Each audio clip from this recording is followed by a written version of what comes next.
Hello, and welcome to the Nutrition Diva podcast. I'm your host, Monica Reinagel.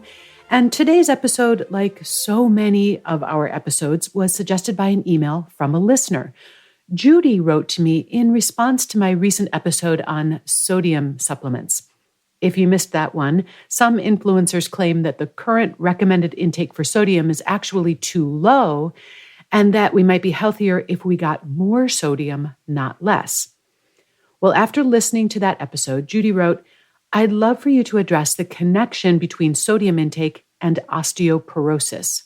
Before my own osteoporosis diagnosis, my diet was very high in both sodium and caffeine, so I was dismayed to learn that this probably contributed to my bone loss. No doctor had ever warned me about this. Now, Judy is correct that sodium and caffeine can both impact calcium metabolism. However, there's a lot more to this story. A high sodium intake can increase the amount of calcium that is excreted or lost in the urine, and caffeine can do the same thing. However, your body can compensate for some of these losses by increasing the amount of calcium that it absorbs from the foods that you eat. As long as your diet contains enough calcium, a high sodium diet is likely to have little to no long-term effect on bone health. Of course, it's not at all a sure thing that your diet does contain enough calcium. For women over the age of 50, the recommended daily intake of calcium is around 1,200 milligrams per day. And it is possible to get that much from diet alone. Some good food sources include dairy products, leafy greens, vegetables, especially those in the cabbage family, tofu, as well as calcium-fortified foods like orange juice or breakfast cereal. Keep in mind that even foods that aren't super high in calcium, such as grains, nuts, seeds, and other vegetables, still contribute to your overall intake. The typical American diet, which, as you know, doesn't come anywhere close to getting the recommended amount of vegetables, even so, still manages to provide an average of 250 milligrams of calcium a day, not counting dairy products. Many women also take a calcium supplement. However, keep in mind that more is not necessarily better.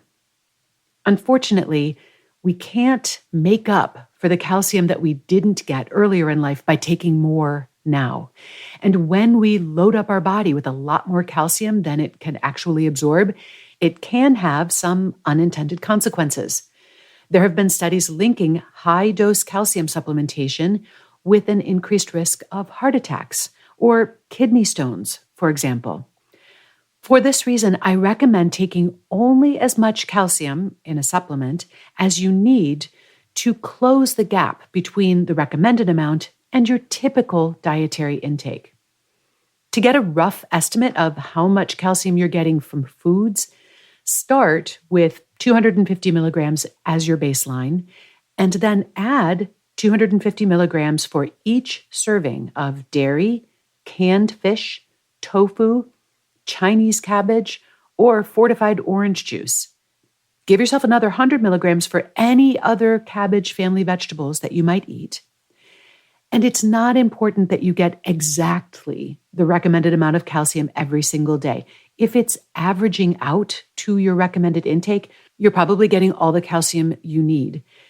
And if your diet is falling short, you can add a supplement. But once again, you only want to take as much as you need to fill the gap between your dietary intake and that recommended intake.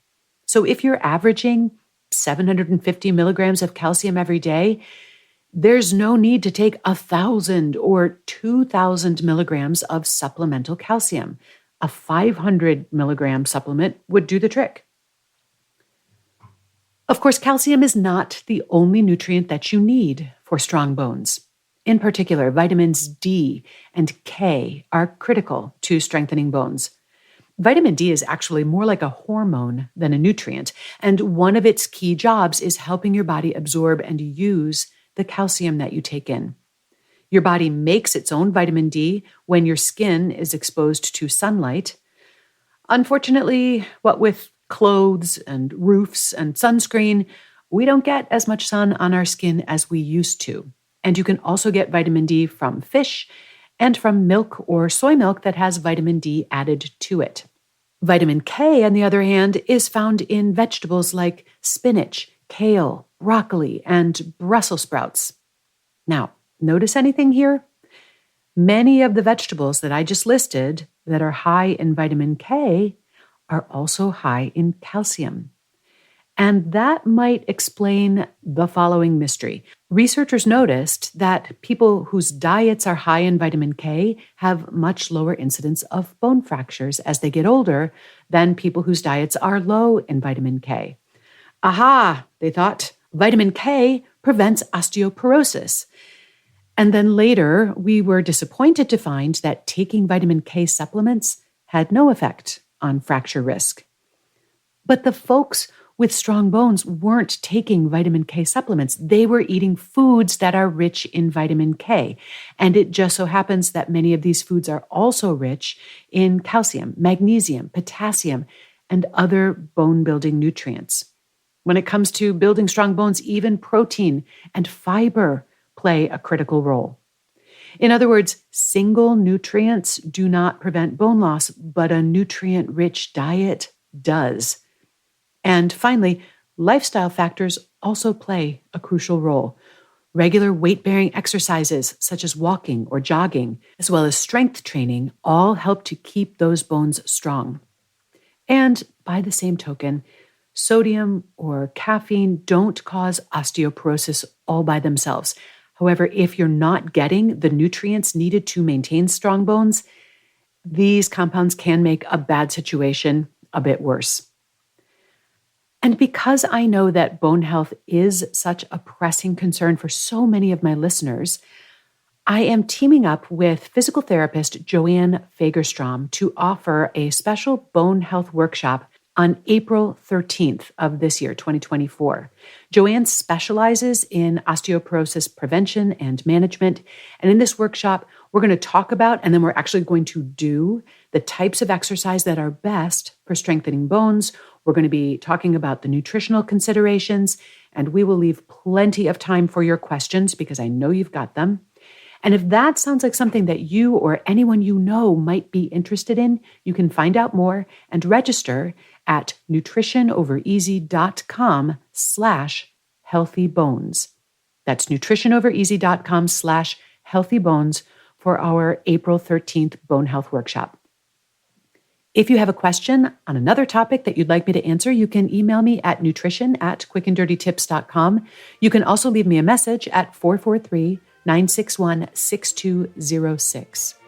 Nutrition Diva is a Quick and Dirty Tips podcast supported by a fantastic team, which includes Brandon Getchus, Nathan Sems, Davina Tomlin, Holly Hutchings, Morgan Christensen, and Cameron Lacey.